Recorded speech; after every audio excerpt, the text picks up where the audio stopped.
తరానికి అందిన ప్రతి చేతిని మగ్గం గుర్తుంచుకుంటుందని అంటారు. మల్లేపల్లి అనే నేత గ్రామంలో 40 ఏళ్లుగా ఎవరూ నేయని ఒక పాత టేకుచెక్క చేనేత మగ్గం ఉండేది. అయినా ప్రతి తెల్లవారుజామున దాని యజమానికి దానిపై కొత్తగా ఒక అంగుళం ఎర్రటి గుడ్డ నేసి ఉండటం కనిపించేది. ఆ సందు మొత్తం నిశ్శబ్దంగా ఉంది. ఆ సందు చివరన ఉన్న చీకటి ఇంటి నుండి వచ్చే మెల్లటి, లయబద్ధమైన చప్పుడు తప్ప. టక్ టక్ టక్. లోపల ఎవరో అప్పటికే పనిలో మునిగిపోయినట్టు. కానీ ఆ గ్రామపు చివరి నేత కళాకారుడైన ఆమె తాతయ్య చనిపోయాడు.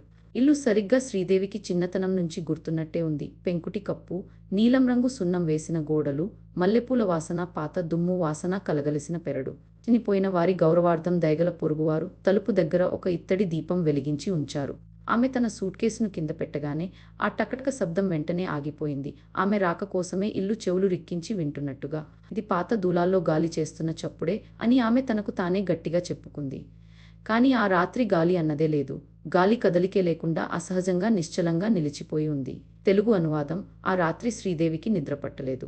కింద ఉన్న మంచం ఆమె తాతయ్య వాసనను పీల్చుకుని ఉంది. చందనం నూనె, ఎండిన పొగాకు వాసన. దుఃఖం ఆమె గుండెల మీద భారంగా కూర్చుంది. దాని అవతలి నుంచి ఎలాంటి సందేహం లేకుండా మగ్గం మీద నాడె దూసుకుపోతున్న శబ్దం, నూలును గుడ్డగా నొక్కుతూ దోనె మెల్లగా తాకుతున్న శబ్దం వినిపించాయి. ఎవరో నేత నేస్తున్నారు. నా తాతయ్య మేకుకు వేలాడదీసి వదిలి వెళ్లిన ఆ బరువైన ఇనుప తాళం చెవిని ఆమె గట్టిగా పట్టుకుంది. ఆమె తాళం తిప్పుతుండగా చేయి వణికింది. తలుపు మూలుగుతూ తెరుచుకొని రంగుల వాసనతో, తడి దూదితో నిండిన గదిలోకి దారి తీసింది. గది మధ్యలో ఆ పెద్ద టేకు చెక్క మగ్గం నిలబడి ఉంది. పురాతనమైనది, విశాలమైనది. దాని చట్రం కాలగతిలో నల్లబడిపోయింది. మగ్గంపై ఎండిన రక్తం రంగులో ఉన్న ఎర్రటి వస్త్రం ఒకటి సాగదీసి ఉంది. మంచాన పడ్డ ఆమె తాత తన చివరి వారాల్లో నేయగలిగిన దానికంటే ఎంతో పొడవైనది. శ్రీదేవి నమ్మలేక చూస్తూ ఉండిపోయింది. గది ఖాళీగా ఉంది. అక్కడ ఎవరూ లేరు. కానీ ఆ వస్త్రం మాత్రం వెచ్చగా ఉంది. ఆమె తనకు తానే ఏదో ఒక సాధారణ కారణం ఉండే ఉంటుందని సర్ది చెప్పుకుంది. బహుశా పక్కింటి వాళ్ళెవరో మగ్గాన్ని వాడుతుండి ఉండొచ్చు. లేదా తన తాత తన ఆఖరి రోజుల్లో ఎవరో శిష్యుడిని పనికి పెట్టుకుని ఉండొచ్చు. తెల్లారాక చుట్టుపక్కల అడిగి తెలుసుకుందామనుకుంది. కానీ ఆమె వెళ్ళడానికి వెనుదిరిగిన క్షణంలో ఏ తలుపు తెరిచి లేకపోయినా దీపపు మంట పక్కకు వంగింది. ఒక్క క్షణం పాటు ఆమెకు కనిపించింది, లేదా కనిపించినట్టు అనిపించింది. నేసిన గుడ్డ మీద పొడవుగా పరుచుకున్న ఒక స్త్రీ నీడ మగ్గం దగ్గర కూర్చున్నట్టు వంగిపోయి ఉంది. శ్రీదేవి ఒక్కసారిగా వెనక్కి తిరిగింది. శ్రీదేవి ఆ వర్క్షాప్కు తాళం వేసింది. ఆవరణలో మసక వెలుగు నిండే వరకు మళ్లీ నిద్రపోలేదు. తెల్లవారుజామున చివరి అంత్యక్రియల ఏర్పాట్లు చేయడానికి ఆమె ఊరికి నడిచి వెళ్ళింది.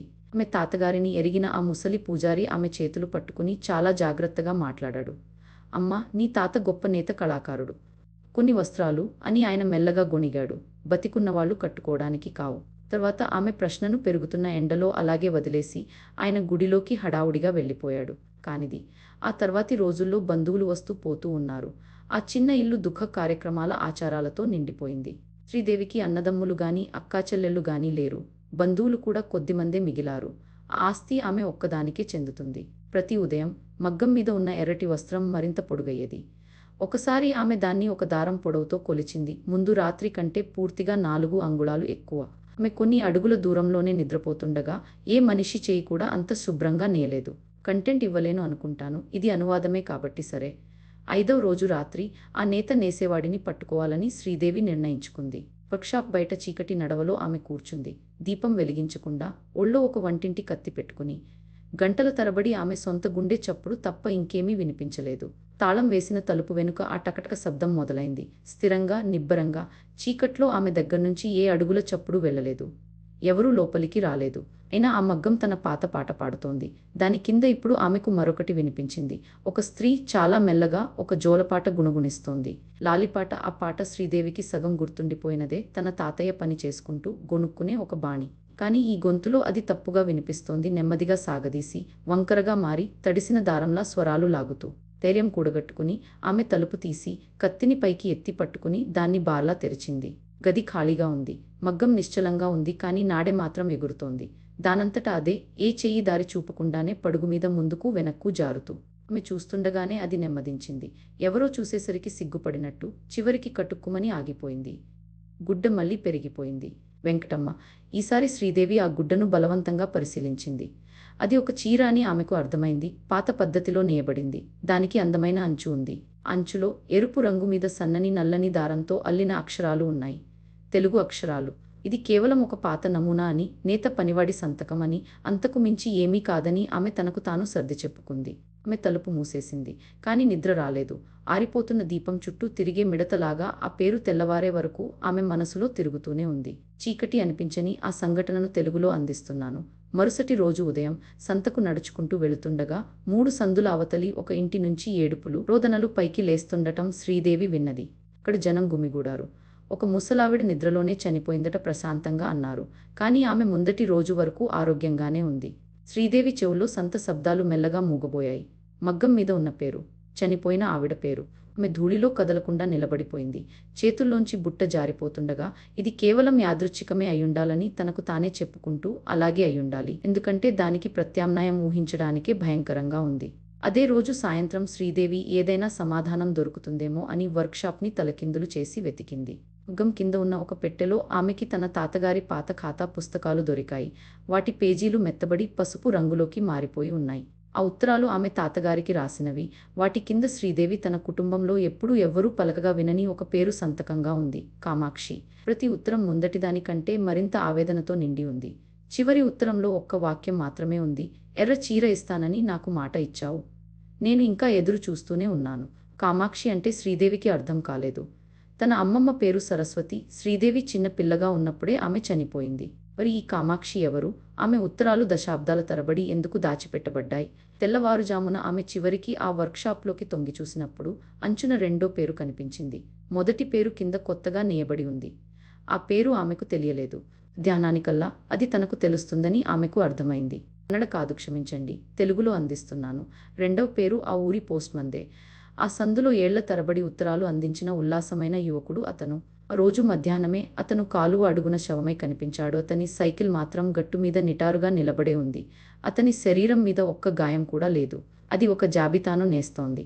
ఎరుపు అంచులో అది కుట్టిన ప్రతి పేరు చావుకు గుర్తుపెట్టబడిన పేరే. ఇప్పుడు అది వాటిని మరింత వేగంగా నేస్తోంది. ఎన్నాళ్ళో సాగిన నిద్ర నుంచి మేల్కొని ఆకలి పెరిగినట్టు. అమ్మో! నిస్సహాయంగా మారిన శ్రీదేవి ఆ ముసలి పూజారి దగ్గరకు వెళ్లి జరిగినదంతా చెప్పేసింది. ఆ టకటక శబ్దం, ఆ వస్త్రం, ఆ పేర్లు, ఆ చావులు అన్నీ. అతని ముడతలు పడ్డ ముఖంలో నెత్తురు చుక్క లేకుండా పోయింది. ఆయన ఆమెను గుడి లోపలి ఆవరణలోకి తీసుకెళ్లి కూర్చోబెట్టాడు. వణుకుతున్న చేతులతో ఇద్దరికీ నీళ్లు పోసి 40 ఏళ్ల నాటి కథను మొదలుపెట్టాడు. ఆ గోడలే తన మాటలను తిరిగి ఆ మగ్గం దగ్గరకు మోసుకెళ్తాయేమో అన్నట్టు. అతని గొంతు మెల్లగా తగ్గిపోయింది. మీ తాతగారు చిన్న వయసులో ఉన్నప్పుడు అని పూజారి చెప్పాడు. ఆయన 3 జిల్లాల్లోకెల్లా అత్యుత్తమ నేత కళాకారుడు. కామాక్షి అనే అమ్మాయిని ఆయన ప్రేమించాడు. అమ్మాయి అనాథ. ఆయన పక్కనే కూర్చుని మగ్గం నేసేది.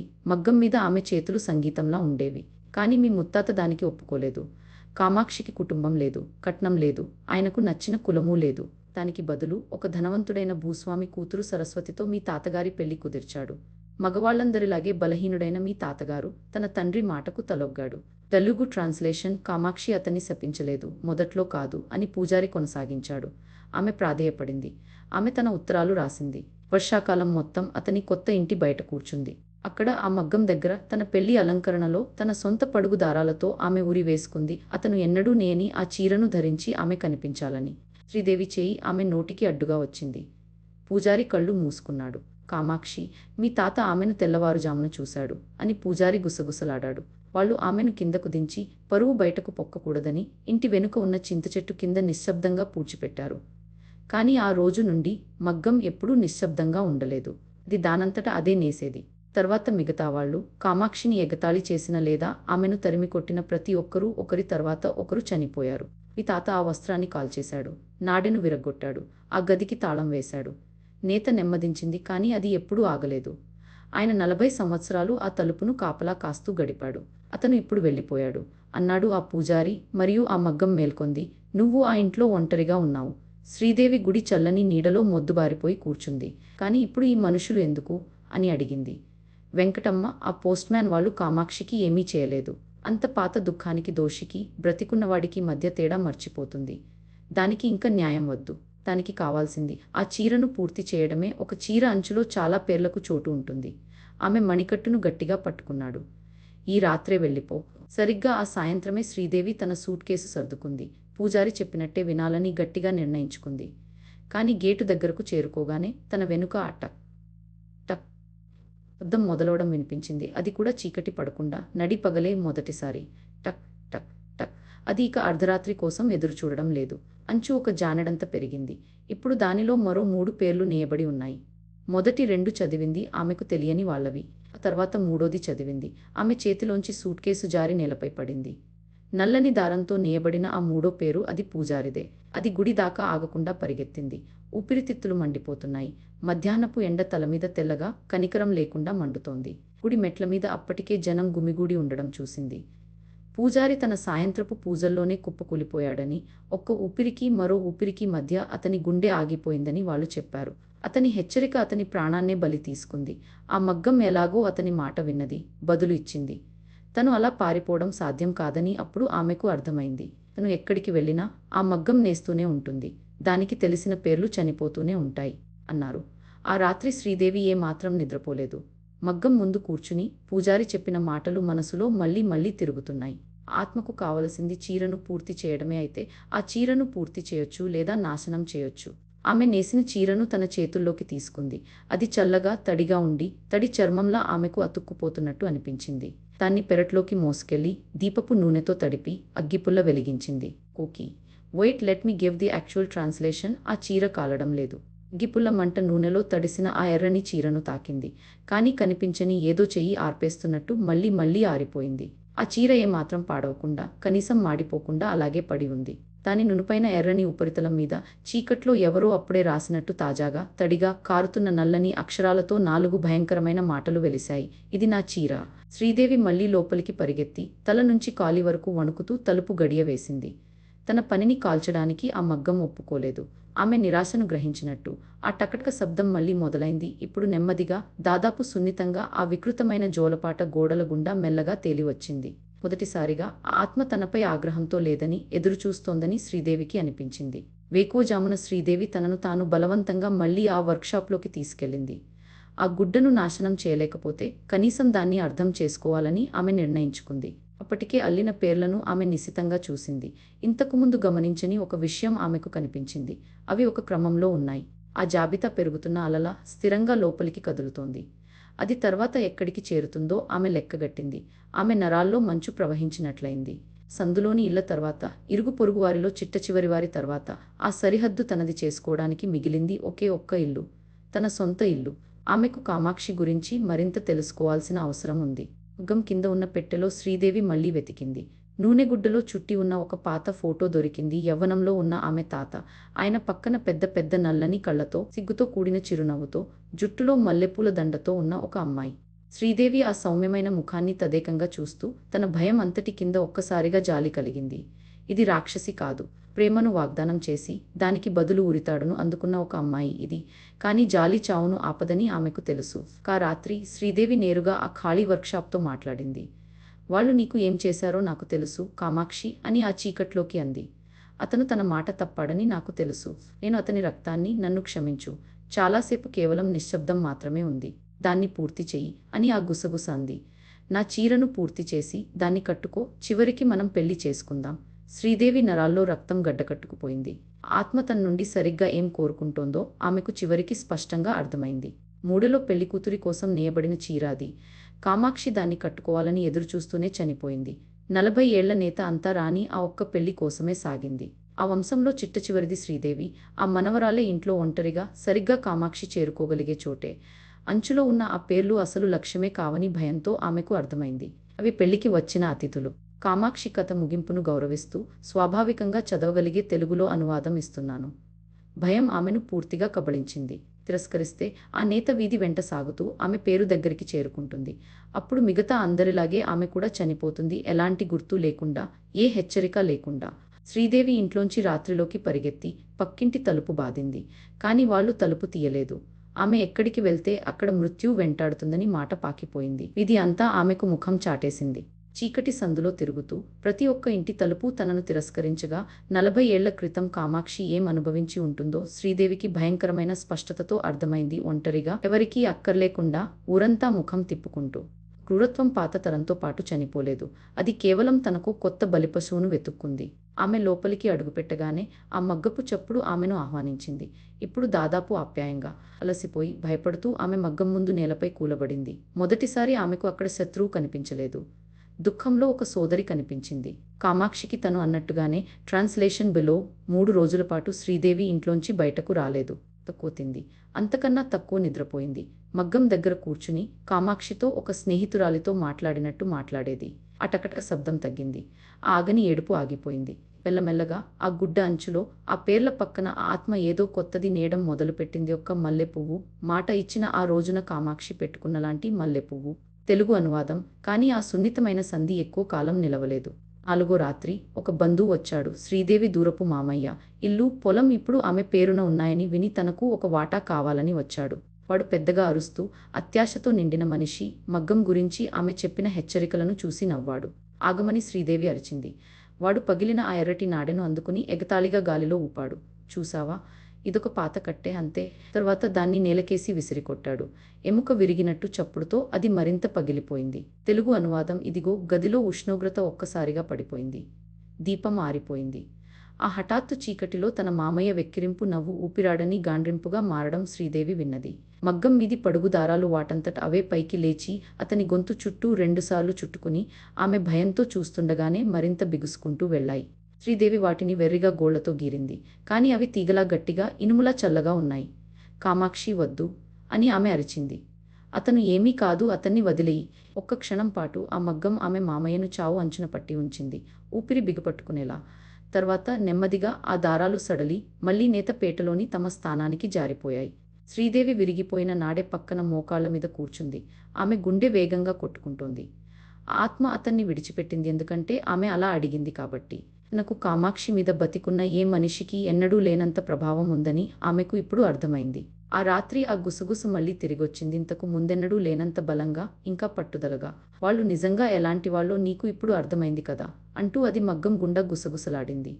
క్రూరులు, అత్యాశపరులు. వాళ్ళు ఎప్పటికీ ఆగరు. ఇన్నాళ్లలో నాతో మంచిగా ఉన్నది నువ్వొక్కదానివే. చీరను పూర్తి చెయ్యి. అంచు ఇప్పుడు చాలా పొడవైపోయింది.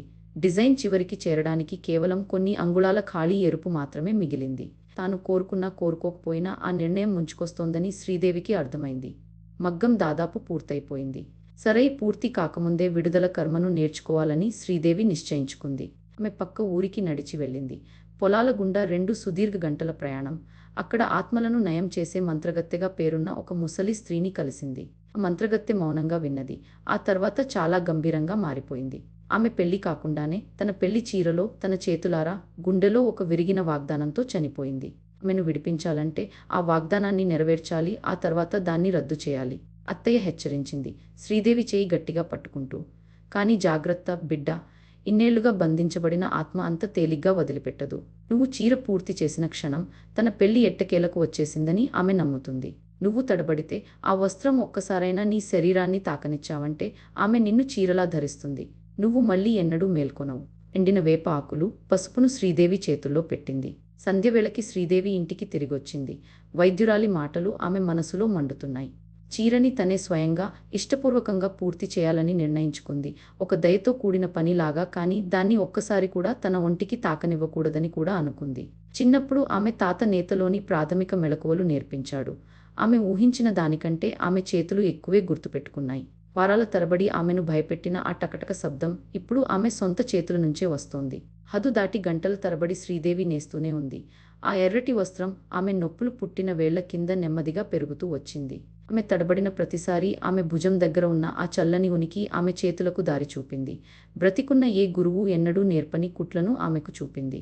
రాత్రి ఆమె చుట్టూ లోతుగా ముదురుతుండగా కామాక్షి సంతోషం ఆటుపోటులా పైకి లేస్తుండటం ఆమెకు తెలిసింది. వెచ్చగా, అదే సమయంలో భయంకరంగా. జోలపాట గది అంతటా మారుమోగింది. ఇక వికృతంగా కాదు, తీయగా తన సొంత పెళ్లికి అలంకరించుకుంటున్న ఒక అమ్మాయి పాటట. ఇప్పుడు కొన్ని దారాలు మాత్రమే మిగిలాయి. చీర పూర్తి కావస్తుండగా ఆ ఆత్మ మరింత ధైర్యం పుంజుకుంది. దీపం బంగారు కాంతితో ఉప్పొంగింది. ఆ వెలుగులో శ్రీదేవి చివరికి ఆమెను చూసింది. కామాక్షి మగ్గానికి ఎదురుగా కూర్చుని, ఇప్పుడు భయంకరమైన రూపంలో కాదు, వెలిసిపోయిన ఎరుపు చీరలో ఒక యువతిలా, జుట్టులో మల్లెపూలు, ఆశతో మెరుస్తున్న పెద్ద నల్లని కళ్ళతో. మనమిద్దరం కలిసి దీన్ని కట్టుకుందాం, నువ్వు నేను. ఆమె తన చల్లని తెల్లని చేతిని శ్రీదేవి చెంప వైపు చాచింది. వెనక్కి తగ్గమని శ్రీదేవి అంతరాత్మ గట్టిగా అరిచింది. కానీ ఆమె కదలకుండా నిశ్చలంగా నిలబడి బలవంతంగా తిరిగి నవ్వింది. ఇంకా అల్లుతూనే మెల్లగా అంది శ్రీదేవి, నీ చీర నేను పూర్తి చేస్తాను. నీకు పెళ్లి జరిగేలా చూస్తాను. నీకు మాట ఇస్తున్నాను. కానీ పెళ్లికూతురు సరిగ్గా అలంకరించుకోవాలి. తన సొంత ఇంట్లో నువ్వు నిద్రపోయే చింతచెట్టు కిందనే. ఆ చీరను బయట నీ దగ్గరికి నేను తీసుకొస్తాను. శ్రీదేవి తన గొంతును మృదువుగా, నాడె మీద తన చేతులను నిబ్బరంగా ఉంచింది. నేను నీపట్ల దయగా లేనా? వాళ్ళెవ్వరూ నీకివ్వనిదాన్ని నేను నీకివ్వలేదా? ఇంకొంచెం సేపు నన్ను నమ్ము చెల్లి. ఆ అనుమానం మెల్లగా తొలగిపోయింది. కామాక్షి ముఖం పూర్తిగా నమ్మకంతో మెత్తబడిపోయింది. ఆ నమ్మకం ఎంత పూర్తయినదంటే శ్రీదేవి సంకల్పం దాదాపు చెదిరిపోయేంత. 40 ఏళ్లుగా నాతో ఎవరూ దయగా లేరు అని ఆ ఆత్మ గుసగుసలాడింది. నువ్వొక్కదానివే. ఆమె వెనక్కి జరిగి శ్రీదేవిని నిరాటంకంగా పని చేసుకోనిచ్చింది. చీర చివరి అంగుళాలు రూపుదిద్దుకున్నాయి. శ్రీదేవి జీవితంలో ఎన్నడూ చూడని అత్యంత అందమైన వస్త్రం అది. పెళ్లి అగ్నిలా ఎర్రగా, మల్లెలతో, బంగారు దీపాలతో అంచు అలంకరించి లోపలి నుంచే వెలుగుతున్నట్టు మెరుస్తూ కిటికీ గడప దాటి ఆ చీరతో అడుగుపెట్టిన క్షణమే ఇల్లంతా ఆగ్రహంతో భగ్గుమంది. తలుపులు దడేల్మని మూసుకుపోయాయి. దీపం ముక్కలు ముక్కలుగా పగిలిపోయింది. కామాక్షి తీయని గొంతు మోసపోయిన ఆర్తనాదంగా మారి ఇంటి పైకప్పు పెంకులు కూడా వణికిపోయేలా పైకి లేచింది. దాన్ని ఎక్కడికి తీసుకెళ్తున్నావ్? ఆ చీర కూడా ఆమె చేతిలో మెలికలు తిరుగుతూ విప్పుకోవడానికి ఆమె మామయ్య గొంతును పడుగు దారాలు చుట్టుకున్నట్టే ఆమె ఒంటిని చుట్టేయడానికి ప్రయత్నించింది. శ్రీదేవి దాన్ని గట్టిగా తన గుండెలకు హత్తుకుని వేప ఆకులు, పసుపును పిడికిట్లో బిగపట్టి నొప్పితో కూడిన ప్రతి అడుగును బలవంతంగా వేస్తూ వాకిట్లోకి బయటపడింది. రాత్రి భీకరమైన తుఫానుగా మారిపోయింది. గాలి మల్లెతీగలను చీల్చేస్తోంది. ముసలి చింతచెట్టు తలపైన మూలుగుతూ విలవిల్లాడుతోంది. దాని వేళ్ల దగ్గర 40 ఏళ్ల క్రితం కామాక్షిని రహస్యంగా పూడ్చిపెట్టిన చోట నేల కుంగిపోయి ఉంది. ఆత్మ ఆమె చుట్టూ విరుచుకుపడింది. దుమ్ము ఆకులు విసిరేస్తూ ఇప్పుడు ఆ జోలపాట ఒక ఆర్తనాదంగా మారిపోయి అరుస్తోంది. నువ్వు మాట ఇచ్చావ్, మాట ఇచ్చావ్. నేను నా మాట నిలబెట్టుకుంటున్నాను. శ్రీదేవి ఆ ఈలలు వేస్తున్న గాలిలో వెక్కి వెక్కి ఏడుస్తూ తడిసిన మట్టిని పెకలిస్తూ అంది. కామాక్షి చనిపోయేటప్పుడు ధరించిన పెళ్లి అలంకారం యొక్క చివరి అవశేషాలు ఆమె వేళ్లకు ఏదో తగిలింది. ఒక పాత ఎముక ముక్క, కుళ్ళిపోయిన ఎర్రటి గుడ్డ ముక్క. వణుకుతున్న చేతులతో శ్రీదేవి పూర్తి చేసిన చీరను సమాధిపై పరిచింది. ఎదురు చూస్తున్న పెళ్లికూతురికి అలంకారం చేసినట్టుగా కుంగిపోయిన నేలపై జాగ్రత్తగా కప్పింది. ఆ రోదన ఏడుపుగా మెత్తబడింది. అప్పుడు సమాధి నుండి కామాక్షి చల్లని రూపం లేచింది. తన సొంత ఎముకలపై పరిచిన చీరను చూస్తూ ఆమె ముఖం 40 ఏళ్ల లోతైన ఆశ్చర్యంతో నిండిపోయింది. తెలుగు అయిపోయింది అని కామాక్షి గుసగుసగా అంది, మోకరిల్లి ఆ వస్త్రాన్ని తాకుతూ. ఇన్నాళ్ళకి, ఎంతో కాలానికి, నా చీర, నా పెళ్లి. కన్నీళ్లు నిండిన కళ్లతో ఆమె శ్రీదేవి వైపు చూసింది. ఇక దీన్ని కట్టుకో చెల్లి.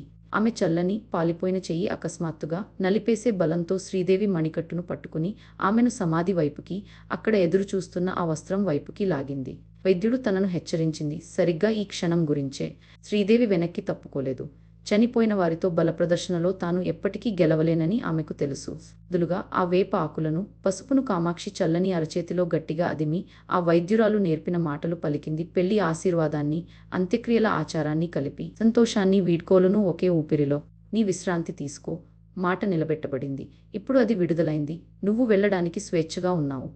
ఆమె మణికట్టుపై ఉన్న చల్లని పట్టు నెమ్మదిగా సడలడం మొదలైంది. యమక్షి ఆ చీరవైపు తదేకంగా చూసింది. తర్వాత శ్రీదేవి వైపు తలెత్తి చూసింది. గందరగోళం, ఆరాటం, నెమ్మదిగా అర్థమవుతున్న ఏదో భావన ఆమె పాలిపోయిన ముఖంపై కదలాడాయి.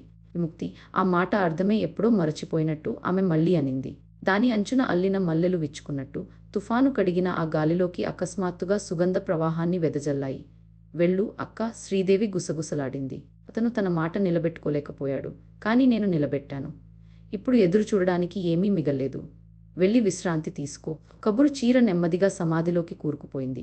భూమి తానే దాన్ని తాగేస్తున్నట్టుగా ఆ గుడ్డను, ఎముకలను, కుళ్ళిపోయిన అలంకరణలను అన్నిటినీ కలిపి కిందున్న చీకట్లోకి లాక్కుంటూ. జోలపాట మరోసారి వినిపించింది. మెత్తగా, సంపూర్ణంగా, పూర్తి ప్రశాంతంగా. ఆ తర్వాత అది కూడా మాయమైపోయింది. చింతచెట్టు పైన తుఫాను చెదిరిపోయింది. చిరిగిపోతున్న మేఘాల మధ్య నుంచి నక్షత్రాలు కనిపించాయి. 40 ఏళ్లలో మొదటిసారిగా ఆ సందు చివర ఉన్న ఇల్లు నిజంగా నిశ్శబ్దంగా ఉండిపోయింది. సరిదేవి మూసివేసిన సమాధి పక్కన తెల్లవారే వరకు మోకరిల్లి కూర్చుంది. ఎంతో కాలం ఎదురుచూసిన ఆ అమ్మాయి కోసం, తన కోసం, ఇంకా ఏ గొడవ బయటపడకూడదని నిశ్శబ్దంగా పూడ్చిపెట్టబడిన అన్యాయానికి గురైన ఆడవాళ్లందరి కోసం కన్నీరు కార్చుతూ. చివరికి సూర్యుడు ఉదయించాక ఆమె వర్క్షాప్లోకి వెళ్ళింది.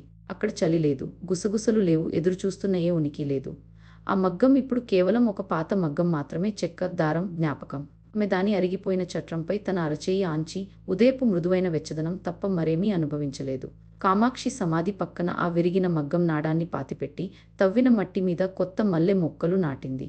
శ్రీదేవిని వెలివేసిన ఊరి జనం నిశ్శబ్దంగా చూడడానికి వచ్చారు. కొందరు ముసలివాళ్లు బాహాటంగా కన్నీళ్లు పెట్టుకున్నారు. ఎందుకంటే మగ్గం దగ్గర ఊరి వేసుకున్న ఆ అమ్మాయిని వాళ్లకు తెలుసు. 40 ఏళ్లుగా తమ మౌనపు అపరాధాన్ని మోస్తూ వచ్చారు. ఇది శ్రీదేవి ఆ ఇంటిని అమ్మలేదు. ఆమె అక్కడే ఉండిపోయింది. మనస్ఫూర్తిగా నేత నేయడం నేర్చుకుంది.